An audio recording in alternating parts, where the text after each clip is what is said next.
Desde pequeña, el mundo me parecía inmenso y yo solo quería abrazarlo.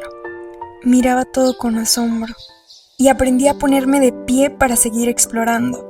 Me encontré con criaturas que enseñan sin palabras y que hay historias que solo se revelan cuando estamos dispuestas a escuchar. Bienvenidos al podcast de Biologando con...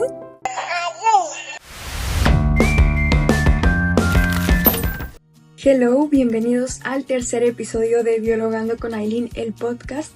Hoy estoy muy emocionada por el invitado que nos acompaña el día de hoy y espero que les guste muchísimo este episodio, que aprendan muchísimo y recuerden que si quieren ver más videos como este y seguir apoyando este proyecto de divulgación, recuerden seguirme, suscribirse y compartir este video con sus amigos. Los dejo con el siguiente invitado. Óscar Hinojosa Falcón, biólogo y herpetólogo apasionado por el estudio de las serpientes y con una amplia trayectoria en el monitoreo de fauna silvestre, especialmente cocodrilos, ha participado en diversos proyectos en estados como Tamaulipas, San Luis, Veracruz, Chiapas y muchos más. Actualmente es docente en el Tecnológico de Ciudad Victoria y tengo el honor de decir que es mi profesor. Bienvenido, profe, y comencemos con las preguntas. ¿Cuál es el estatus de las poblaciones del cocodrilo Morelletti en el estado de Tamaulipas? El cocodrilo Morelletti es una especie que está relativamente bien conservada.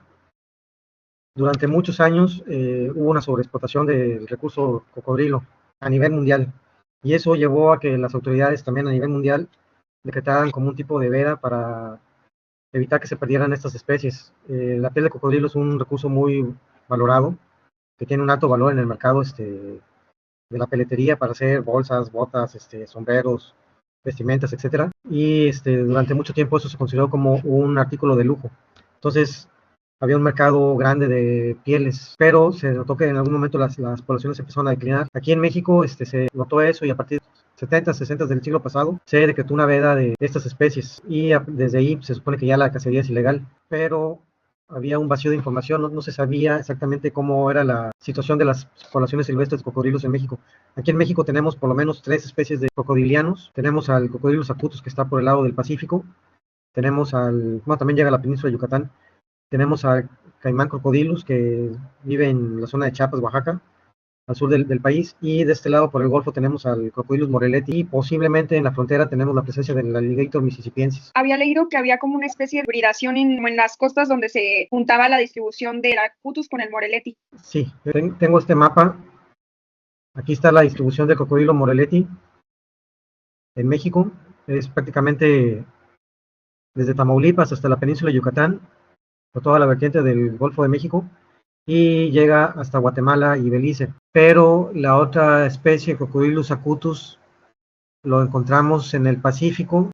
Está desde Sinaloa hasta, creo que llega a Perú, por todo el Atlántico. Pero bueno, el asunto es que esta especie se distribuye aquí desde antes de que se formara este puente de tierra que tenemos aquí en Centroamérica. Entonces teníamos la presencia de esta especie por los dos lados de América, tanto en el Pacífico como en el Atlántico, ¿sí? Aquí en el Atlántico se encuentra la península de Yucatán, llega a Tabasco, ¿sí? Aquí es una zona donde convive con el Morelletti. También está en Cuba y llega hasta Estados Unidos, al sur de la Florida. Esta especie es más de agua salada. A esta sí le gusta el agua salada, o los ambientes de estuarios y hipersalinos. En cambio, la especie Morelletti es más de agua dulce o de pantano. No aguanta las condiciones de agua tan saladas. Se sabía de la presencia de híbridos, sobre todo en la península de Yucatán. Aquí hay un montón de ejemplares que se han detectado con características intermedias. Haz de cuenta que una diferencia entre el Crocodylus morelletti y el acutus es que los Morelletti tienen la cabeza más chata, tienen el hocico un poquito como más robusto. Los de acutus tienen la cabeza un poquito más alargada, entre otras características, ¿no? Por ejemplo, el Crocodylus morelletti, normalmente en la cola, estas estructuras que se ven aquí, el Morelletti sí las tiene y el acutus no. El acutus tiene como esta última parte de acá, que son como bandas de escamas como más parejitas, no tiene este tipo como de inclusiones. Y otra característica importante es que el Morelletti tiene en la zona dorsal de la nuca unos escudos que se llaman osteodermos. Normalmente están en una formación que se llama 4, 4 y 2. Si observamos al Crocodylus acutus es un poco más variable, no es tan precisa esta formación, es más estable en Morelletti. Se detectó que aquí hay ejemplares que son híbridos, y hasta hace relativamente poco se hizo un estudio de ADN donde se demuestra que sí hay un patrón de hibridación. Aquí vemos, por ejemplo, en rojo, animales que son 100% acutus o casi 100% acutus, y en azul de este tono animales que son prácticamente Morelletti puro. Todo esto que se ve por aquí son grados de hibridación. Entre más te vas hacia el azul, tiene más porcentaje. Entonces vemos que toda la vertiente del Golfo se muestra un cierto grado de hibridación con los acutus, pero es más marcado hacia la península de Yucatán. Y de alguna forma esto ha sido un fenómeno donde no está involucrado el hombre. Esta situación al parecer tiene más de 2000 años de haber ocurrido. Así que en este caso no tuvimos la culpa de los humanos. Este artículo, más para tener el dato de los autores, Gualberto Pacheco Sierra y todos estos demás. Carmen Domínguez Lazo es un amigo con el que estuve colaborando en los estudios de cocodrilos. Nos decía que a la especie que encontramos en Tamaulipas distribuida, que es la del cocodrilo Morelletti, no le gusta tanto el agua salada. Y ahorita habíamos estado viendo muchas noticias donde encontrábamos a los cocodrilos dentro de las playas. Entonces quiero preguntarle qué opina usted sobre todo esto.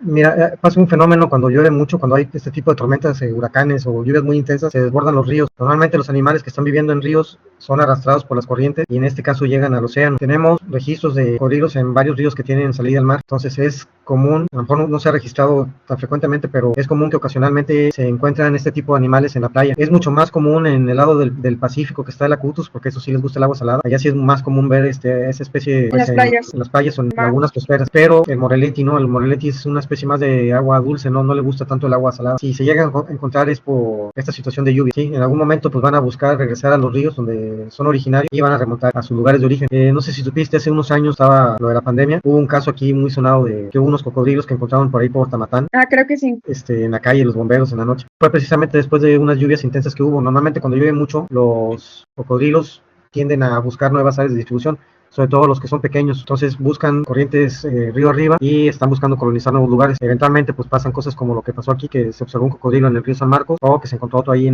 atrás de Tamatán. Esa es mi hipótesis, ¿verdad? Pero es como lo más seguro que haya pasado. Y por ejemplo, en estos casos, yo creo que lo más ideal es que se llame como a personas que estén encargadas como de reubicar este tipo de especies para que no lleguen como a atentar también con las personas. Pero también había estado viendo bastante publicaciones y noticias donde las personas hacían comentarios sobre que tenían que matarlos. Entonces, mi siguiente pregunta es, ¿cuál es la importancia de estos animales dentro del ecosistema? Mira, los cocodrilos son animales muy importantes en el ecosistema porque cubren varias funciones. De entrada, cuando son adultos, son el depredador máximo y regulan las poblaciones de muchas otras especies, pero es una especie muy rara porque a la hora de que se reproduce y pone huevos, pone una gran cantidad de huevos que también da alimento a muchas especies que se alimentan tanto de huevos como de cría. Entonces tiene como una doble función, ¿no? En algún momento es un animal que sirve de alimento para muchas especies, coyotes, mapaches, etcétera, y ya cuando son adultos son grandes controladores de otras poblaciones. También son animales que en algún momento donde viven llegan a formar charcos o pozas donde se conserva el agua por más tiempo, y muchas especies de peces, anfibios, animales acuáticos, invertebrados pueden sobrevivir en la época de sequía gracias a ese tipo de estanques, ¿no? Que son formados por ellos. Me comentaba algo sobre metales pesados y de qué manera se podría aprovechar como esto de manera más sostenible. Sí, mira, los animales de vida silvestre normalmente no son buenos ni para aprovecharlos como piel ni como comida. ¿Por qué? Porque, como te decía, son animales que están en la cumbre de la cadena alimenticia y hay un fenómeno que se llama bioacumulación de nutrientes. En este caso, todos los pesticidas o venenos o metales pesados que hay en el ambiente y son consumidos por otros organismos, terminan siendo almacenados en este tipo de animales.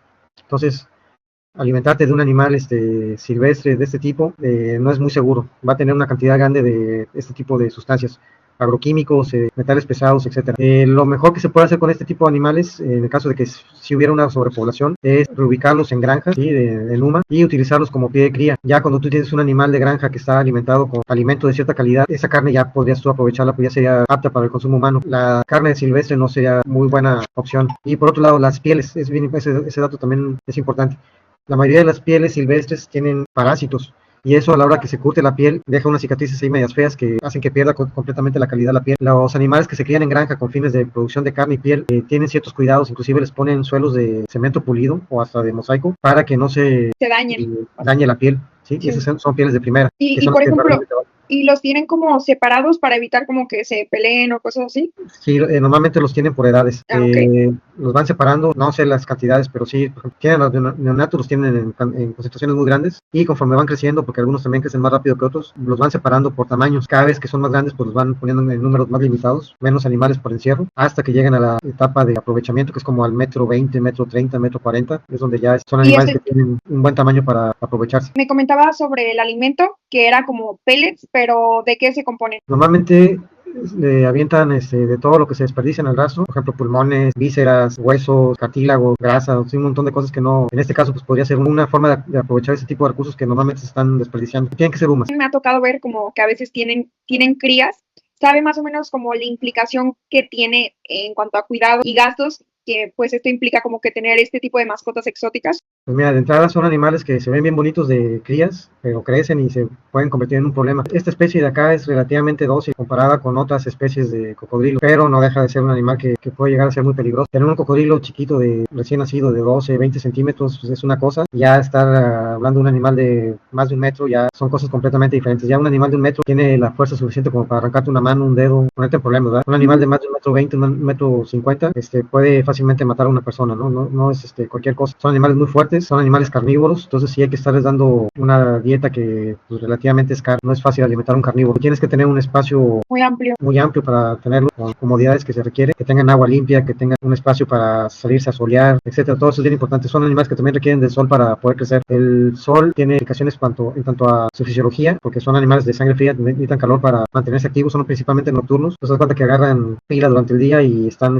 como activos durante toda la noche, ¿no? Descargando toda esa energía que acumularon durante el día. Cosas que a veces la gente no tiene contemplado, ¿no? Si lo tienes adentro de una casa sin luz del sol, va a tener una deficiencia de vitaminas, va a crecer con deformidad.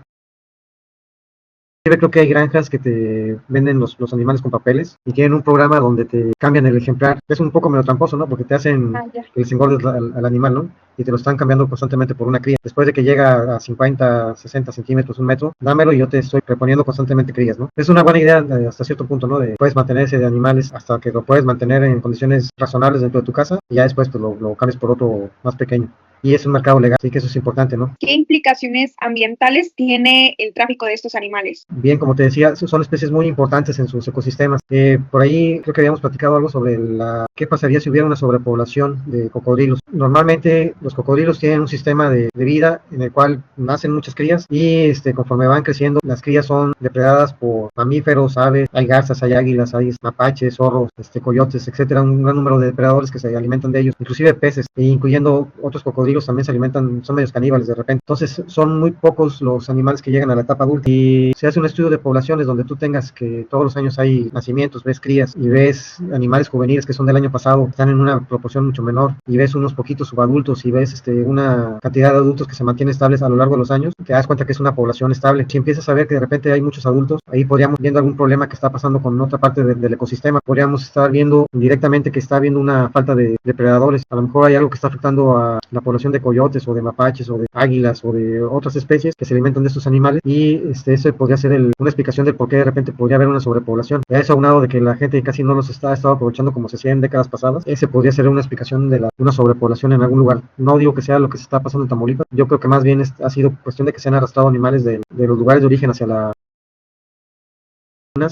los animales tienden a expandir sus territorios, entonces salen de esos lugares y aparentemente son muchos, pero son los mismos que han estado siempre ahí. Sí, porque justo vi bastantes noticias como súper amarillistas donde hablaban sobre que había una sobrepoblación de estos especímenes, pero justo lo que estábamos platicando, que probablemente era la misma población y solo se estaban saliendo por todo este tema de los huracanes y todo esto. Tomando una de las cosas que hablamos al principio, que era sobre que las personas decían o sugerían que los mataran, ¿usted qué acciones cree que deberían de tomar tanto la población como las instituciones gubernamentales y todas las personas que se encargan de conservar estas especies? ¿Qué acciones deberían de tomar en estos casos? Pues mira, de entrada, mantener un estudio de las poblaciones que desde hace mucho tiempo se ha estado realizando, pero en poquitos lugares. Creo que en los últimos 10 años o poquito más se ha centralizado a Tampico y no sé si también aquí a La Presa, pero bueno, sabes también que las condiciones de seguridad en el estado no han sido las mejores. Ahora, los animales que se encuentran fuera de su distribución, lo más correcto sería regresarlos a su lugar de origen, pero en el caso, por ejemplo, en lugares como Tampico, que tienes la Laguna Carpintero, que tienes una sobrepoblación ahí de ejemplares ya adultos de gran tamaño, ese tipo de ejemplares sí los podría trasladar a una UMA y usarlos como pie de cría. Te digo, no sirven para piel, no sirven para carne, sacrificarlos sería un error porque es un recurso valioso, que tiene el país, ¿sí? Es una especie prioritaria, precisamente por el valor económico que puede representar. No hay que cerrar los ojos a eso, ¿no? Si es una especie que se puede aprovechar dentro de ciertos parámetros de aprovechamiento, pues hay que hacerlo, ¿no? Eso no está peleado con la conservación, pero sí hay que mantener una línea entre las poblaciones silvestres que se mantengan saludables, y si en algún momento sí llega a haber un exceso de animales, eso se podría estar usando como pie de cría en algunas sumas. Regresándonos un poco también a las generalidades sobre estos ejemplares, ¿cuánto llegan a medir el Morelet? El Morelet es una especie mediana, estoy hablando de animales que llegan a 3,40 metros.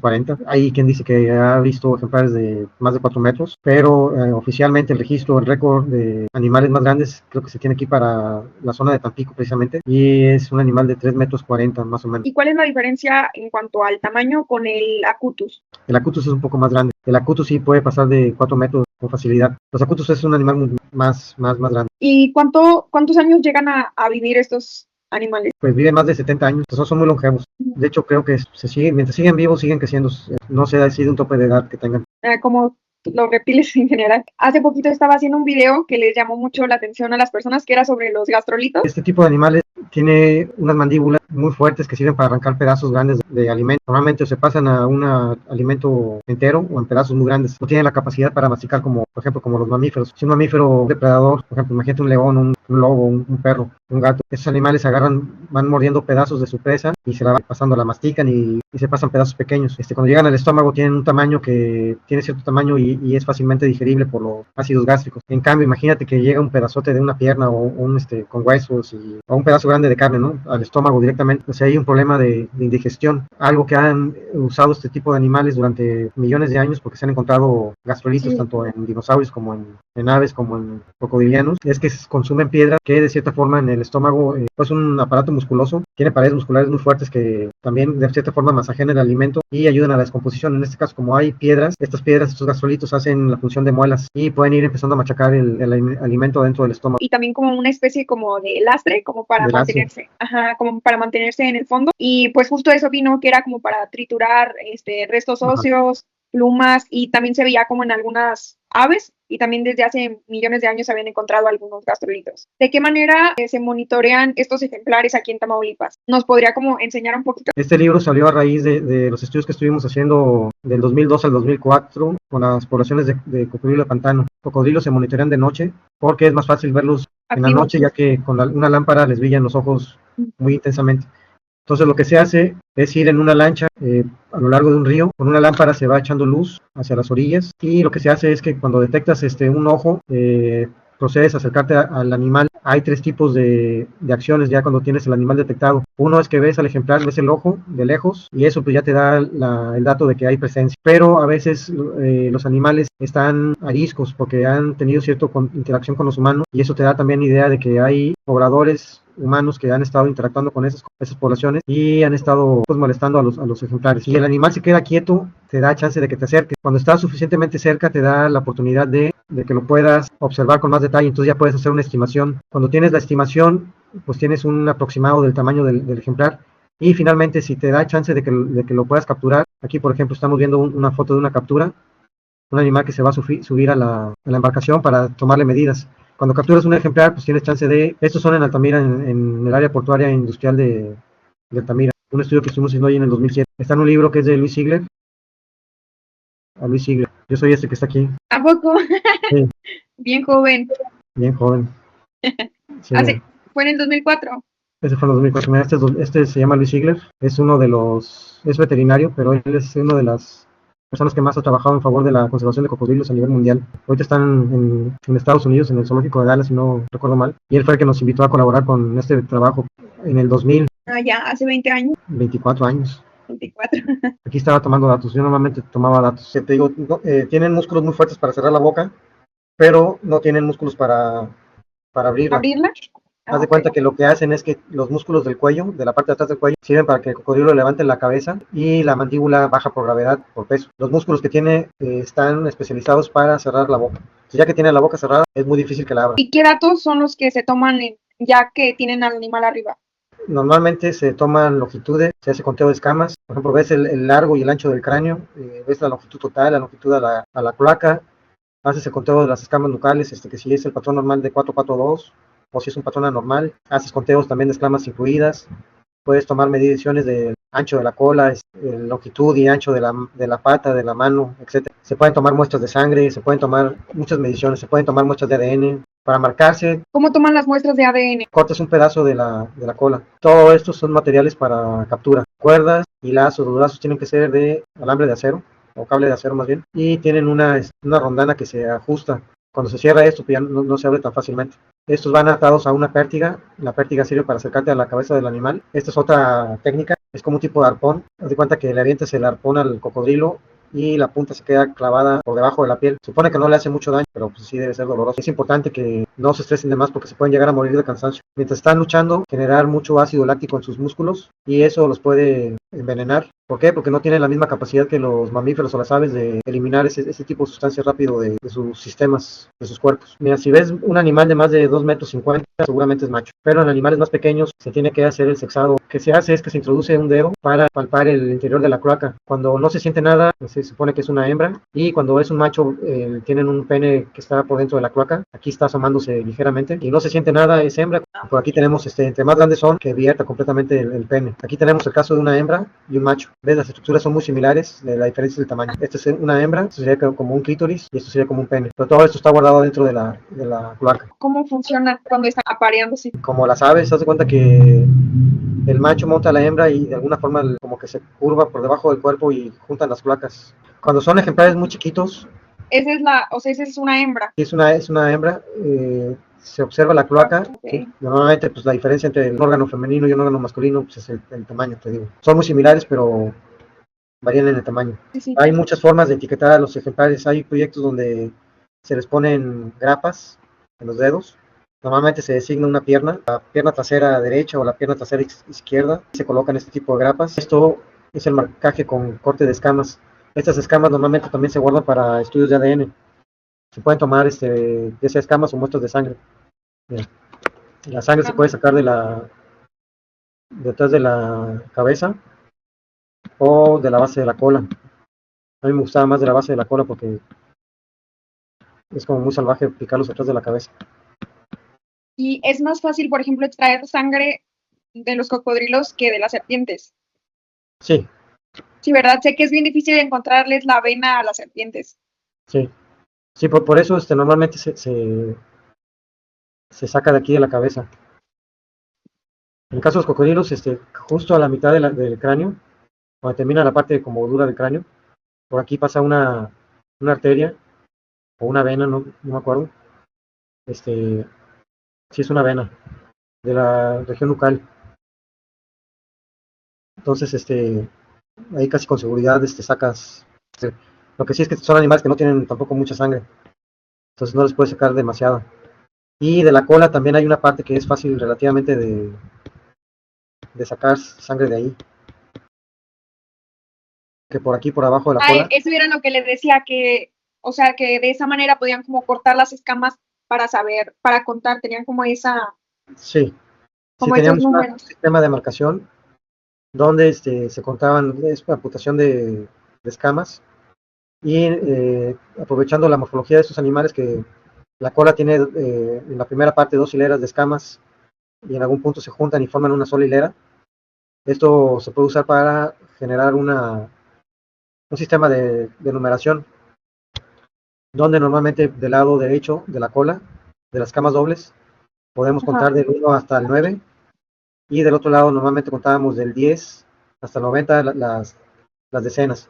Y para atrás en la cola se podrían numerar del 100 al número que se requiera, ¿no? Normalmente son las centenas.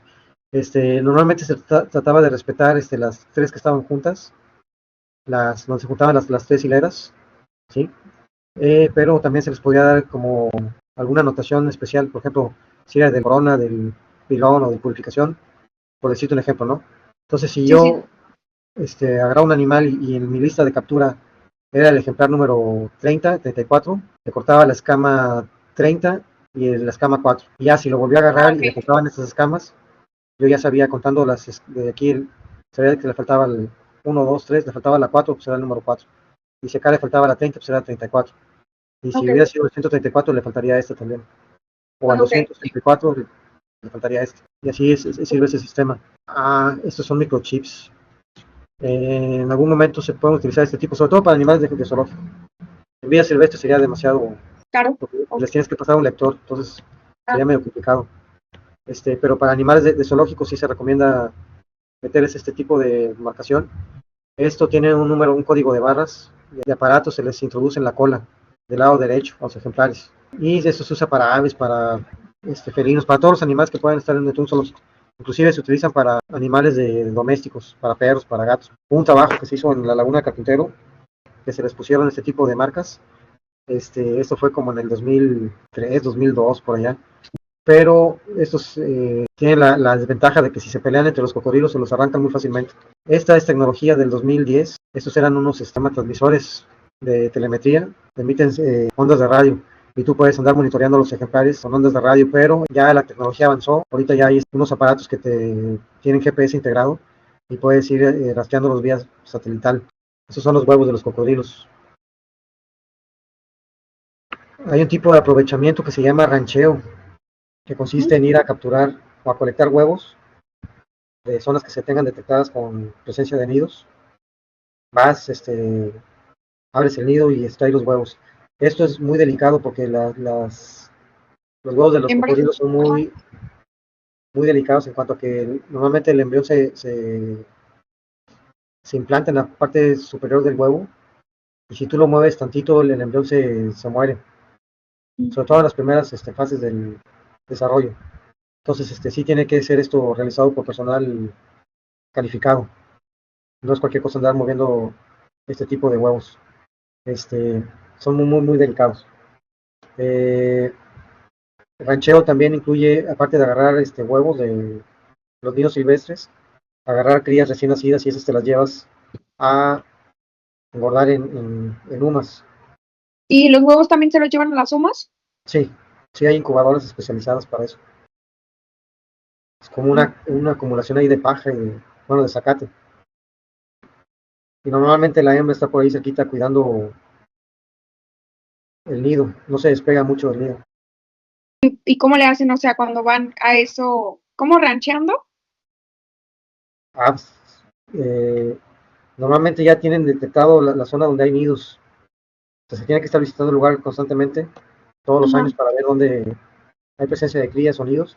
Y ya que se tienen ubicados, normalmente todos los años tienen actividad reproductora de estos animales en los mismos lugares. Y si vas a sacar los dos, pues tendrías que ir con la precaución de ir de día y ir acompañado y asegurarte de que pues, la hembra no te vaya a agarrar ahí, ¿no?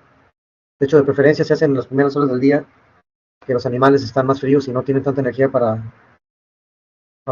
pelear. Como te decía, de entrada el hocico del Moreletti es más ancho que el del Acutus.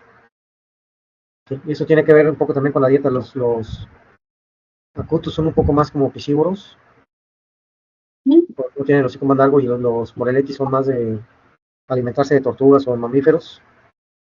Entonces tienen un hocico más robusto, más fuerte, normalmente. Pues llegamos a encontrar cosas bien raras, sobre todo en el área ahí de barra, como no me acuerdo la numeración, pero eran más escamas de las normales. Y eso te podría dar indicios de que hay un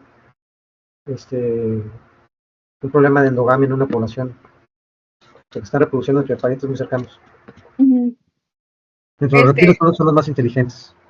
¿Sí? Tienen los cerebros más grandes, sí. Yo sé que hay muchas personas dentro de la comunidad que estudia, pues ya sea biología, ciencias en general, o carreras dentro de este ámbito, que tienden a tener mascotas y no precisamente como legalmente. Yo le quiero preguntar a usted, ¿cuál es su opinión y su perspectiva como del obtener estos animales de una manera no legal? Si sabe, no sé si tenga el dato de las implicaciones legales que tiene esto y también, pues, como, ¿qué les diría como a estas personas? Pues mira, implicaciones legales sí son graves. En este caso, especies como el cocodrilos están reconocidas como especies prioritarias. No sé exactamente cuál es la pena, pero sí sé que son multas muy fuertes, inclusive puede llegar a tener penas como cárcel, pasar algún tiempo encerrado, sencillamente por tener este tipo de ejemplares en cautiverio sin los permisos correspondientes. A mí no me gusta. Personalmente no estoy de acuerdo con que algunas personas los tengan. Conozco algunas personas que lo han hecho y Denuncien. sí, sí deberían. Tienen esos ejemplares que de repente llega alguna persona que se les hizo fácil, vio la cría y se los llevó, ¿no? También supe por ahí hay una granja en Jacinto Canek que se estaba quedando ya casi sin recursos y estaban vendiendo los animales que tenían en la granja. Ahí no sé si eran con permiso o sin permiso, pero sí supe de varios que tienen ahí esos animales de forma legaloide, no sé cómo decirlo, porque se supone que son animales que sí tenían cierta procedencia legal, pero no tienen ningún papel que los avale. Entonces es bien importante que Fíjese, si van a tener ese tipo de animales tengan la legal procedencia del ejemplar. fíjese, algo que yo también estaba viendo era que algo que pasaba mucho como en este caso como de estos animales silvestres que llegan a tener como papeles y que a veces rehusaban esos papeles, ¿no? O sea, se te moría el ejemplar Tener el ejemplar y lo usas para otro. Sí, es bien común. sí, o sea, sé qué pasa con muchos animales de vida silvestre. Sí, con víboras, con lagartijas, con un montón de ejemplares. Sí, ese es un uso que se les da aquí malamente, pero sí pasa. Creo que Sí, de algo hecho, están haciendo para solucionar esto. uh-huh. Y creo que por ahí va el uso también de los microchips. Sí, yo Creo creo que que eso ahora ya sería una buena manera, porque yo lo que había leído había sido en el caso de las serpientes, que les hacían como un tatuaje y que al final terminaba siendo como temporal porque gradualmente conforme iban creciendo el tatuaje como que se se eliminaba. desaparece, sí. Ajá, Sí, más que son animales que crecen mucho, ¿verdad? sí. Hay datos donde ya tienes como pues como un carnet, como un acta de nacimiento, un tipo como de pasaporte, donde apuntan las características. Hay que tener fotos del ejemplar y tienen que, hay ciertas estructuras que sí pueden servir como, casi como huella digital, ¿verdad? ¿Con los Entonces, cocodrilos? con los cocodrilos, sé que se ha usado, por ejemplo, la cloaca.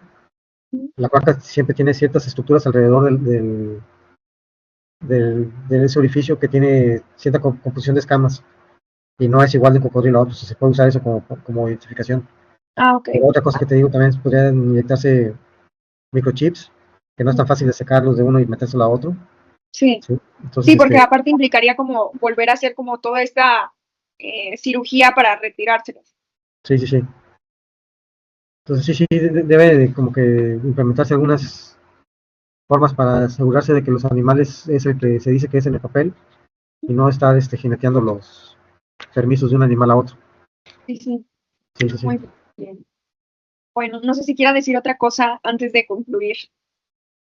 Bien, si llegan a estar en contacto con un animal silvestre de este tipo, un cocodrilo, déjenlo donde pertenece, no lo tengan en cautiverio. Si quieren mascotas, consíganselo en los mercados Legales. legales. Hay muchas granjas ya en México, ya cada vez es más común conseguir este tipo de ejemplares de forma legal.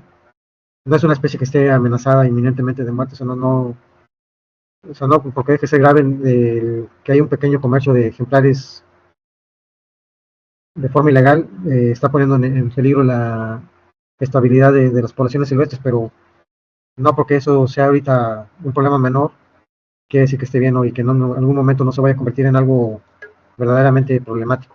¿Sí? Además, ¿qué va a hacer con un animal que llega a medir más de 2 metros? ¿Cuánto le vas a dar de comer? A veces no tienes ni para comer carne tú. Este, sí, ¿no? O sea, hay que pensar en todas esas cosas, ¿no? Luego aquí que no hay agua, tienes que tenerles el agua limpia, etcétera. Hay muchas cuestiones ahí que hay que prever, ¿no? Con el manejo de estos animales. Y yo creo que lo mejor es verlos en vida silvestre. Sí, muy bien. Bueno, muchas gracias por resolver todas las dudas que habíamos estado teniendo. Bueno, todas las personas también por todo lo que se ha estado viviendo como en estos últimos días, todos los avistamientos, porque creo que en Tampico y en esa zona es muy común como que haya muchas noticias de este tipo porque pues ahí tienen como cerca a esos ejemplares y aparte también es muy común como que las personas entren a los espacios donde habitan estos ejemplares y pues luego hay como estas noticias y estos casos donde también sufren como ataques y pues realmente pues también recordar como que pues es su hábitat y nosotros no tenemos como que perturbar ni como ingresar, porque esto son cosas que van a pasar por la naturaleza del animal y no porque sea malo, sino que es porque nosotros estamos invadiendo su espacio. Exactamente. Y también hay que tener mucho cuidado con cómo interpretamos las cosas, porque a veces tenemos una pequeña porción de la información, pero Sí, no estamos viendo la película completa. Entonces, como decías, alguien se encuentra de repente un cocodrilo en la playa y dice, ya tenemos una sobrepoblación de sobrepoblación. cocodrilos. ¡Ah! No es así, ¿no? Tiene que ver con los fenómenos estos de lluvia que arrastran a los cocodrilos de los ríos hacia las zonas de alrededor de las salidas de los ríos al mar. Pero normalmente digo, estos van a regresar a sus lugares de origen. No se van a quedar a vivir ahí para siempre, ¿no? Pero Sí, sí. ves eso y lo normal es que, bueno, pues ya se están saliendo de los ríos y están llegando al mar. No es así, ¿no? Y a veces para la prensa es mejor una nota amarillista así que venda, Sí, porque eso pues va a llegar a tener vistas o va a llegar a tener este cierto nivel de éxito con el público, pero es a través también de estar propagando una mentira, ¿no? O sí, sí, manipulando una verdad a medias, ¿sí? Que termina siendo una mentira. sí, sí. Muy bien. Bueno, muchas gracias, profe. De nada, Eileen. A ver si, a ver si hacemos como otros videos de otros temas. Sí,